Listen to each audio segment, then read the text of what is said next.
അപ്പോൾ big boss season 6 ഒരുപാട് പേര് എൻ്റെ കമൻറ്റ് ബോക്സിലൊക്കെ മെസ്സേജ് അയക്കുന്നുണ്ടായിരുന്നു. എൻ്റെ സുഹൃത്തുക്കൾക്കൊക്കെ മെസ്സേജ് അയച്ചിട്ട് ചോദിക്കുന്നുണ്ടായിരുന്നു, ഞാൻ അവിടെ പോയി കുറച്ചായിട്ട് വീഡിയോസ് ഒന്നും കാണാനില്ല, നാട് വിട്ടു പോയോ, പോലീസ് വിളിച്ചുകൊണ്ട് പോയിട്ട് തട്ടിപ്പോയോ എന്നൊക്കെ ചോദിക്കുന്നവരുണ്ട്.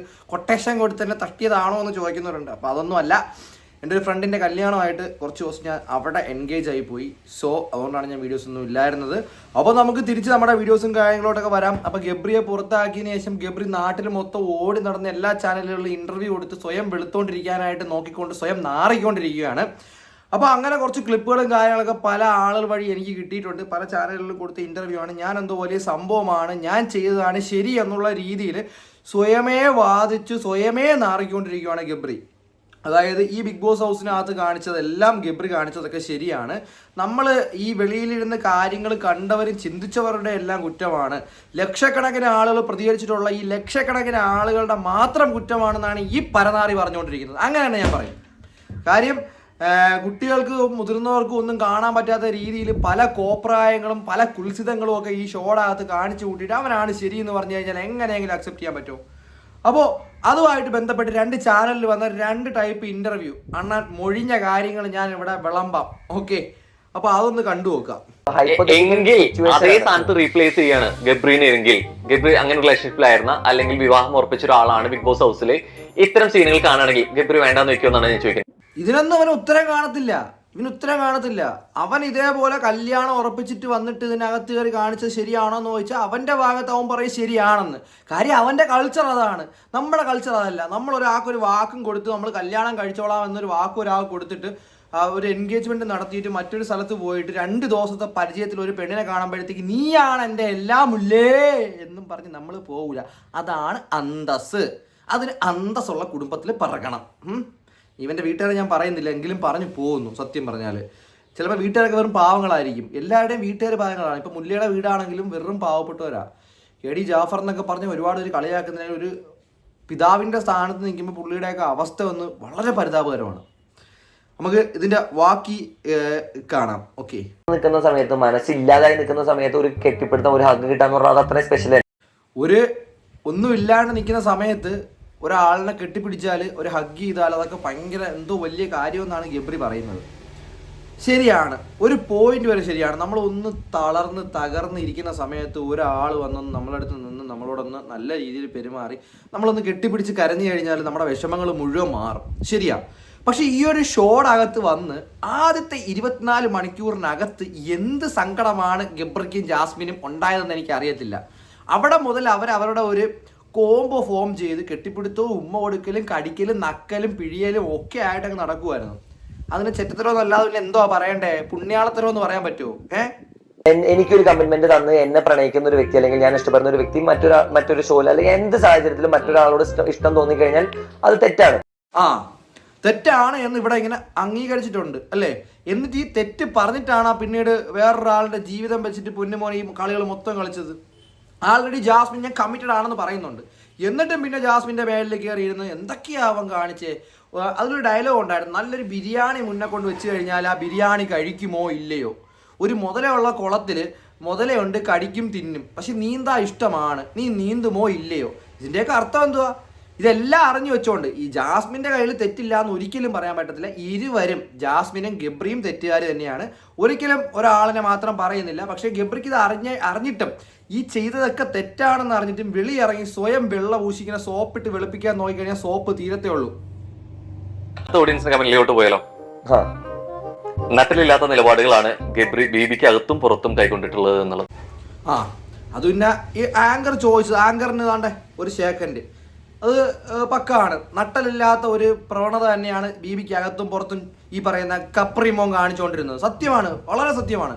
കാര്യം അകത്ത് കാണിച്ച പോക്കൃത്തരങ്ങൾ വെളിയിൽ ഇറങ്ങിയിട്ട് അത് പറ്റിപ്പോയി. ഞാൻ ഇങ്ങനെ ഒരാളിനെ ഇങ്ങനെയൊന്നും ചെയ്യാൻ പാടില്ലായിരുന്നു, അല്ലെങ്കിൽ ഇതാണ് കാര്യം, ഇതൊരു ഗെയിം സ്ട്രാറ്റജിയാണ്, വാട്ടവർ അങ്ങനെ എന്തെങ്കിലും ഒന്ന് പറഞ്ഞിരുന്നെങ്കിൽ ജനങ്ങൾ അംഗീകരിച്ചത്. ഇത് ഞാൻ ചെയ്തതെല്ലാം ശരിയാണ്, മറ്റുള്ളവർ പറയുന്നവരും കാണുന്നവരുടെയും കാഴ്ചയുടെ കുഴപ്പമാണ് എന്ന് പറഞ്ഞു കഴിഞ്ഞാൽ ഒരിക്കലും അംഗീകരിക്കാൻ പറ്റത്തില്ല. ഇത് ഒരു ചാനലിൽ വന്ന ഒരു ഇൻ്റർവ്യൂവിൻ്റെ കുറച്ച് ഭാഗങ്ങളാണ്, ഒരു പേജിൽ വന്നതാണ്, എനിക്ക് കുറച്ചൊരു അയച്ചെന്ന് ഞാനത് ചെയ്യുന്നതാണ്. ഇനി മറ്റൊരു ചാനലിൽ വന്ന, അതായത് ഗ്ലോബൽ മലയാളം എന്ന് പറയുന്ന ഒരു ചാനലിൽ വന്ന കുറച്ച് രംഗങ്ങളോട് നിങ്ങൾക്ക് വേണ്ടിയിട്ട് ഞാൻ കാണിച്ചു തരാം. ഓക്കെ, സ്റ്റാൻഡിങ്സിന്റെയും അല്ലെങ്കിൽ നോറയുടെ ഗെയിം പ്ലാൻ ആവാം, എനിക്ക് അറിഞ്ഞൂടാത് എന്താണ് അത്രയും ഇമോഷണൽ ആവേണ്ട ഒരു കാര്യം ഉണ്ടോ എന്ന് വെച്ചാൽ, അല്ലെങ്കിൽ ഇപ്പൊ പുറത്ത് ഞാൻ വന്ന് പറഞ്ഞത് ഇത് ഭക്ഷണം നിഷേധിച്ചവൻ അല്ലെങ്കിൽ ക്രൂരൻ, മനുഷ്യത്വമില്ലാത്തവൻ എന്നൊക്കെ പറഞ്ഞിട്ട് എനിക്ക് ടാഗുകൾ വന്നിട്ടുണ്ട്. നോറയുടെ അടുത്ത് ഞാൻ ആകെ പറഞ്ഞത്, നോറെ ഈ ഉരുള നീ ഇപ്പൊ കഴിക്കരുതെന്ന് മാത്രമേ പറഞ്ഞിട്ടുള്ളൂ, ഭക്ഷണം നീ കഴിക്കരുതെന്ന് ഞാൻ പറഞ്ഞിട്ടില്ല. രണ്ടാമത്തെ പ്ലേറ്റിൽ വിളമ്പി കൊണ്ട് കൊടുക്കാൻ വേണ്ടിയിട്ടാണ് അവിടെ പോയിരിക്കാൻ പറഞ്ഞത്. പക്ഷെ ആ കുട്ടി അത് വിചാരിച്ചതാണ്, അയ്യോ എന്നോട് ഭക്ഷണം കഴിക്കരുതെന്ന് പറഞ്ഞു. അങ്ങനെ പറഞ്ഞാൽ തന്നെ പവർ റൂമിന്റെ അധികാര ഇത് വന്ന സമയത്ത് ഞാനാണ് അത് വായിച്ചത്. അത് വായിച്ചതിൽ വ്യക്തമായിട്ട് എഴുതിയിട്ടുള്ള ഒരു പോയിന്റ് ഉണ്ട്, ആര് എപ്പോൾ എന്ത് കഴിക്കണമെന്ന് തീരുമാനിക്കാനുള്ള പൂർണ്ണമായിട്ടുള്ള അവകാശം പവർ റൂമിനുണ്ടെന്ന്. എന്നെ ഭയങ്കര നെഗറ്റീവ് ആക്കാൻ വേണ്ടിയിട്ട് ഷോ അല്ല ഞാൻ പറയണേ, പുറത്താണെങ്കിലും ക്യാമ്പയിനുകളും പരിപാടികളും നടന്നിട്ടുണ്ട്.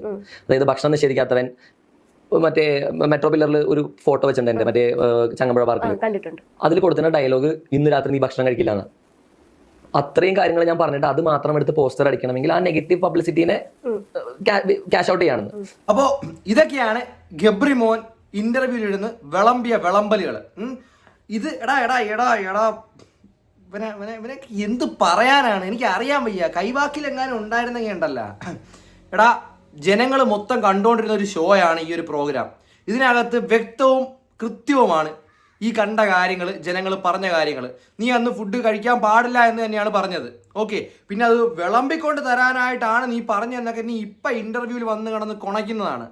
അന്ന് നീ ഇങ്ങനെ ഒന്നും അല്ല കാണിച്ചത്.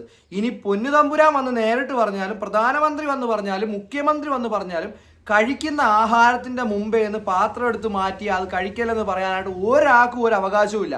ഇനി എത്ര പവർ റൂമിൻ്റെ ഇതാണെന്ന് പറഞ്ഞാൽ ബിഗ് ബോസ് നേരിട്ട് പറഞ്ഞാൽ പോലും അത് തെണ്ടിത്തരം തന്നെയാണ്. നീ പവർ റൂമിൻ്റെ എന്ത് അധികാരം ഉണ്ടായിട്ടാണ് എന്തുകൊണ്ടാണ് പറഞ്ഞത്? പവർ റൂമിന് ചെയ്യുന്നവർക്ക് അധികാരമുണ്ട്, ഓക്കെ, പല കാര്യങ്ങളിലും. ഇപ്പോൾ റൂമിനകത്ത് അടയ്ക്കാനാണെങ്കിലും അല്ലെങ്കിൽ എന്തെങ്കിലും ജോലി ചെയ്യാൻ പറയാനാണെങ്കിലും വാട്ടവർ അങ്ങനെയുള്ള അധികാരങ്ങളുണ്ട്. അതേസമയം ഒരാൾ ആഹാരം കഴിച്ചുകൊണ്ടിരിക്കുമ്പോൾ ആഹാരം കഴിക്കരുത് എന്ന് പറയാനായിട്ട് ഒരാൾക്കും ഒരു അർഹതയില്ല, അവകാശവും ഇല്ല, അതിനുള്ളൊരു പവറും ഇല്ല.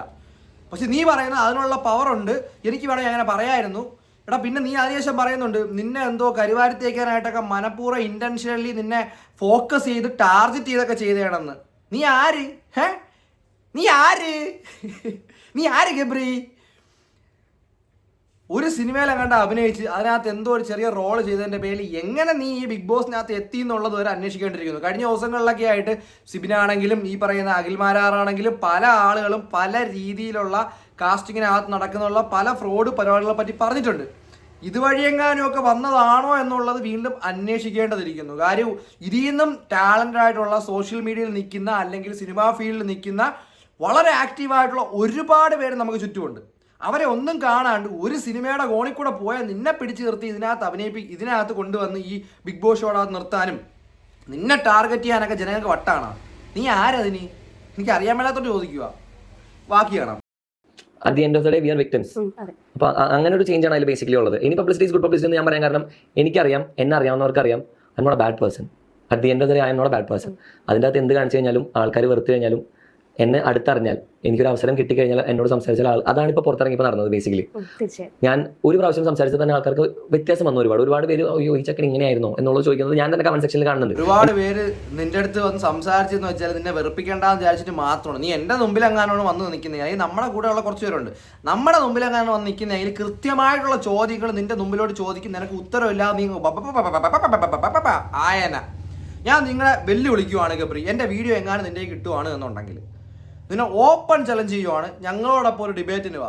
ചോദിക്കുന്ന ചോദ്യങ്ങളിൽ നീ നമ്മളെ ചോദിച്ച് തോപ്പിച്ച് കഴിഞ്ഞാൽ അല്ലെങ്കിൽ ഉത്തരവില്ലാതെ നമ്മൾ മിണ്ടാതിരുന്നു കഴിഞ്ഞാൽ ഞാൻ എൻ്റെ ഈ പരിപാടി ഞാൻ നിർത്തും. പക്ഷേ കൃത്യമായിട്ടുള്ള ചോദ്യങ്ങൾ എൻ്റെ കയ്യിലുണ്ട്. മറ്റേ ചാനലുകാരെ പോലെ നേരത്തെ പ്രീ പ്ലാൻ ചെയ്തിട്ട് ഞാൻ എന്തൊക്കെയാണ് ചോദിക്കാൻ പോകുന്നത് ഗബ്രി നീ ഇതൊക്കെ പറയണം എന്നുള്ള രീതി ആയിരിക്കത്തില്ല. നമ്മൾ ചോദിക്കുന്ന ചോദ്യങ്ങൾക്ക് നീ ഉത്തരം തരണം. പറ്റുമോ? വലിയ സാധനം ജാസ്മിൻ ഗബ്രി തമ്മിലുള്ള റിലേഷൻഷിപ്പാണ്. ആ റിലേഷൻഷിപ്പിനെ ഇപ്പോഴും തോന്നുന്നു ക്ലാരിറ്റി ഇല്ലായ്മ. ക്ലിയർ ആയിട്ടുള്ള ക്ലാരിറ്റി ഉണ്ട്. അത് ഞങ്ങൾ തമ്മിലുള്ളത് ഏറ്റവും ഡീപ്പായിട്ടുള്ള ഏറ്റവും ബേസ് ലൈനിലുള്ള സൗഹൃദ ബന്ധം തന്നെയാണ്. അതിൻ്റെ അകത്ത് വെച്ച് നമുക്ക് പല ഇമോഷൻസും ഫീൽ ചെയ്തിട്ടുണ്ടാവാം. അതൊരു ഗെയിം പെർസ്പെക്റ്റീവിലല്ല അത് കാണുന്നത്. അതൊരു ഹ്യൂമാനിറ്റി അല്ലെങ്കിൽ ഒരു ഹ്യൂമൻ പെർസ്പെക്റ്റീവിലാണ് അത് കാണുന്നത്. രണ്ട് ലൈക്ക് മൈൻഡഡ് ആയിട്ടുള്ള ആളുകൾ, രണ്ട് ഇഷ്ടപ്പെടാൻ സാധ്യതയുള്ള ആളുകൾ, രണ്ട് എന്താ പറയുക ഒത്തുചേർന്ന് പോകുന്ന ആളുകൾ ഒരുമിച്ചൊരു റൂമിൽ വന്നാൽ അവർ ഒരുപാട് ബുദ്ധിമുട്ടുള്ള സാഹചര്യങ്ങളിലൂടെ കടന്നു പോയി കഴിഞ്ഞാൽ നാച്ചുറലി അവരുടെ ഉള്ളിൽ ഒരു ഇമോഷൻ വരും. വിവാഹം കഴിഞ്ഞവരായിക്കോട്ടെ, റിലേഷൻഷിപ്പിലുള്ളവരായിക്കോട്ടെ, എന്തുമായിക്കോട്ടെ, മനുഷ്യനാണെങ്കിൽ ഇമോഷൻസ് ഇന്നെവിറ്റബിൾ ആണ്. അതിനെ എങ്ങനെ കൺട്രോൾ ചെയ്യുന്നു എന്നുള്ളതിലാണ് മൊറാലിറ്റി വരുന്നത്. ഇവിടെ ഇരുന്ന് മൊറാലിറ്റിയും കോപ്പാലിറ്റിയും ഒക്കെ നീ പറഞ്ഞല്ല, ഒരേ മൈൻഡുള്ള രണ്ടാളുകൾ ഒരു റൂമിൽ കിടന്നാൽ അങ്ങ് ഉണ്ടാക്കുമോ നീ? ഞാൻ ഒരു കാര്യം ചോദിക്കട്ടെ, നിന്റെ വീട്ടിലുള്ള ഒരാൾ ഒരു പ്രോഗ്രാമിന് പോയി, നീയല്ല, നിന്റെ സ്വഭാവം ഇവിടെ മനസ്സിലായി, ഓക്കെ, ഒരാളൊരു പ്രോഗ്രാമിന് പോയി, നിന്റെ സഹോദരിയോ വാട്ടവർ ആരോ ആയിക്കോട്ടെ, നീ അല്ലെങ്കിൽ കാമുകിയോ ആരോ ആയിക്കോട്ടെ, ഒരു പ്രോഗ്രാമിന് പോയി.